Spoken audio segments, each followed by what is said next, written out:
Hey there, it's Kent Jones with Jones & Associates in Cleveland, Tennessee.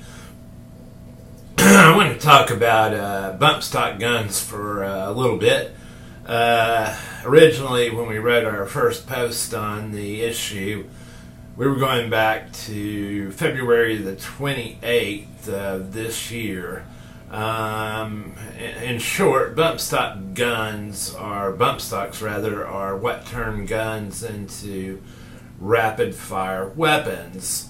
The Trump administration moved to ban them after a single shooter used a bump stock gun to kill 58 people in Las Vegas in 2017. At that time, Judge Dabney Friedrich said the ban was reasonable because bump stock guns are effectively machine guns. There was a companion case. The plaintiff sued to stop the ban from taking effect, and if the judge's ruling held, the ban would be fully operational in March of this year. Let's stop for a second. What are machine guns? Well, machine guns are really guns that are used by the military. Machine guns have been illegal, if you don't know it, in the United States since the 1930s.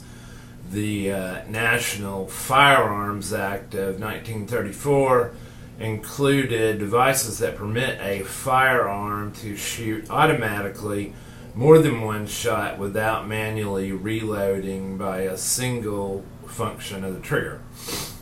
Last December, which would have been in 2018, the ATF concluded that bump stocks constitute machine guns under the Firearms Act.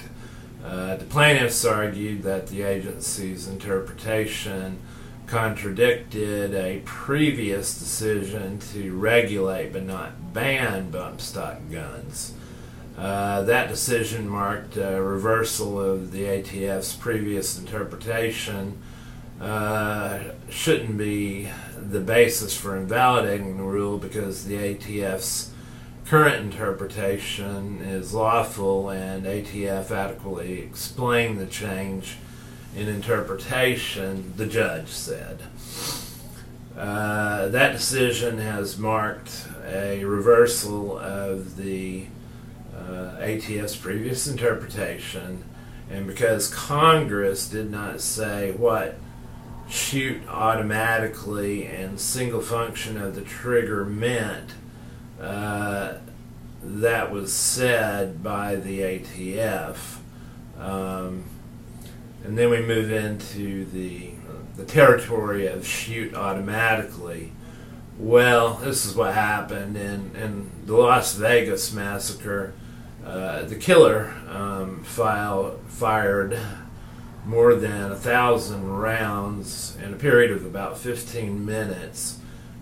He shot randomly into a crowd of people, leaving more than 900 dead or injured. The ban was supposed to take effect on March 26th of this year, 2019, and it would require people who own bump stocks to destroy the devices or turn them into authorities.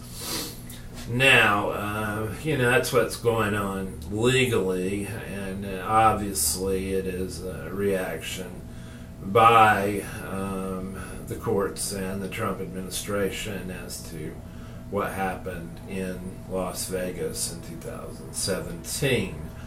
At the time that post was written, that's about all we knew about it. More has come out since then, and we'll address that in Part 4A coming up soon. I hope everybody's having a good week. It looks like basketball is finally over, and Virginia, I think, held their status as the number one seed throughout the entire thing. Some close games were played, and as has been pretty much the case this year. Everything seems to have been going into overtime for the most part. But it's been a fun year, and for me, I'm not a big golfer, but I like watching it, and I'm looking forward to the Masters. Very beautiful course, and I could kick myself every time I go through Macon to go to Panama City and don't just drive over there and take a look at it. My mother's been there a number of times, and the stories that I hear are about that course, and I guess equally about Pebble Beach being a very pretty course as well. So that's kind of where my focus sports-wise is going to be for a while now as we enter into the summer. Hope everybody has a great evening, great rest of the week. You got any questions? Feel free to give me a call. My number is 423-424-6208. I can be reached by email at jonesandassociatespc@gmail.com. Good night.